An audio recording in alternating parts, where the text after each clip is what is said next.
आज का लतीफ़ा। एक पठान अपने खरगोश से बहुत प्यार करता था। एक दिन पठान काम पे गया और शाम को घर पहुंचते ही उसे पता चला कि उसका खरगोश गुम हो गया। लोगों ने अफसोस किया, खान जी आपका तो खरगोश गुम हो गया। खान साहब ने कहा, अरे भाई गम ना करो, हमने उसको नस्वार खिलाया हुआ है।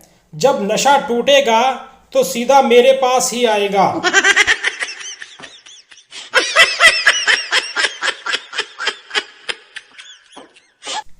पागल औरत और बेचारा शोहर।